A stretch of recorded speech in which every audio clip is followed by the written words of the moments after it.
ಇದು ಅತ್ಯಂತ ಒಂದು ನಮ್ಮ ಬೆಂಗಳೂರು ನಗರದಲ್ಲಿ ಇಂಥ ಘಟನೆಗಳು ಆಗಿರುವಂಥದ್ದು ನಿಜವಾಗ್ಲೂ ಕೂಡ ನಮಗೆ ಆತಂಕ ತರುವಂಥ ವಿಚಾರ. ಸರ್ಕಾರ ಮತ್ತು ಪೊಲೀಸ್ ಇಲಾಖೆ ಇದನ್ನು ಭಾಳ ತೀವ್ರಗತಿಯಿಂದ ಇದನ್ನು ಏನು ಶೋಧನೆ ಮಾಡ್ತಕ್ಕಂಥ ಕೆಲಸ ಮಾಡ್ತಾಯಿದೆ. ಮತ್ತು ಯಾರು ಈ ಕೃತ್ಯಗಳಲ್ಲಿ ಭಾಗಿಯಾಗಿದ್ದಾರೆ ಅದು ಏನಾದರೂ ಒಂದು ದೊಡ್ಡ ಜಾಲ ಇದೆಯಾ ಇಲ್ವಾ, ಹಿಂದೆ ಆದಂಥ ಘಟನೆಗಳು ಅನೇಕ ಘಟನೆಗಳು ಕರ್ನಾಟಕದಲ್ಲೂ ಕೂಡ ಆಗಿದೆ ಮತ್ತು ಬೇರೆ ರಾಷ್ಟ್ರದಲ್ಲೂ ಬೇರೆ ಬೇರೆ ಕಡೆ ಆಗಿರುವಂಥದ್ದು. ಅದಕ್ಕೂ ಇದಕ್ಕೂ ಏನಾದರೂ ಲಿಂಕ್ ಇದೆಯಾ, ಇವರು ಯಾರು, ಇವ್ರ ಹಿನ್ನೆಲೆ ಏನು, ಇದೆಲ್ಲ ಪತ್ತೆ ಹಚ್ಚೋದು ಭಾಳ ಮುಖ್ಯ.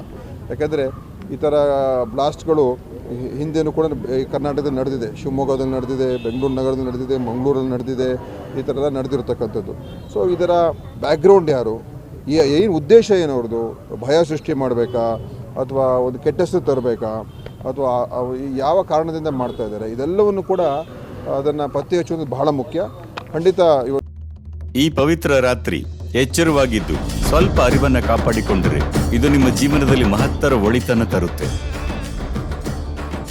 ಆದಿಯೋಗಿಯ ಅನುಗ್ರಹದಲ್ಲಿ ಶಕ್ತಿಯುತಗೊಳಿಸಿದ ರುದ್ರಾಕ್ಷವನ್ನು ಉಚಿತವಾಗಿ ಮನೆಗೆ ತಲುಪಿಸಲಾಗುವುದು. SMS ಮೂಲಕ ನೋಂದಣಿಗಾಗಿ 8300 ಮಿಸ್ ಕಾಲ್ ನೀಡಿ. ಇದು ನಿಮ್ಮೆಲ್ಲರಿಗೂ ಕೇವಲ ಜಾಗರಣೆಯ ರಾತ್ರಿಯಲ್ಲ, ಜಾಗೃತಿಯ ರಾತ್ರಿ ಆಗಬೇಕು. ಮತ್ತು ಮುಖ್ಯಮಂತ್ರಿಯವರು, ಗೃಹ ಸಚಿವರು, ಉಪಮುಖ್ಯಮಂತ್ರಿಯವರು ಎಲ್ಲರೂ ಸ್ಥಳಕ್ಕೆ ಭೇಟಿ ಕೊಟ್ಟಿದ್ದಾರೆ ಮತ್ತು ಪೊಲೀಸ್ ಅವರಿಗೆ ಸ್ಪಷ್ಟವಾದಂಥ ಆದೇಶ ಕೂಡ ಇದೆ. ಇದನ್ನು ಸಂಪೂರ್ಣವಾಗಿ ಅವರು ಭೇದಿಸಿ ಯಾರಿದ್ದಾರೆ ಹಿನ್ನೆಲೆ, ಯಾರು ಯಾವ ಕಾರಣಕ್ಕೆ ಮಾಡ್ತಾ ಇದ್ದಾರೆ ಅವ್ರನ್ನ ಹಿಡಿದಾಕುವಂಥದ್ದು ಮತ್ತು ಈ ರೀತಿಯಾದಂಥ ಏನು ಒಂದು ಭಯ ಸೃಷ್ಟಿ ಮಾಡ್ತಕ್ಕಂಥ ಜನ ಇದ್ದಾರೆ ಅಂಥವ್ರನ್ನ ಮಟ್ಟ ಹಾಕುವಂಥದ್ದು ಭಾಳ ಮುಖ್ಯ.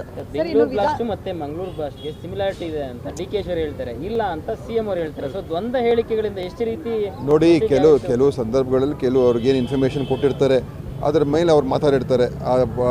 ಬಹುಶಃ ಅದು ಹೇಳುವುದರಲ್ಲಿ ಬೇರೆ ಬೇರೆ ರೀತಿಯಲ್ಲಿ ಇನ್ಫಾರ್ಮೇಷನ್ ಅವ್ರಿಗೆ ಹೋಗಿರ್ಬೋದು. ಇದು ದ್ವಂದ್ವ ಅಂತ ಹೇಳೋಕ್ಕೆ ಹೋಗೋದಿಲ್ಲ.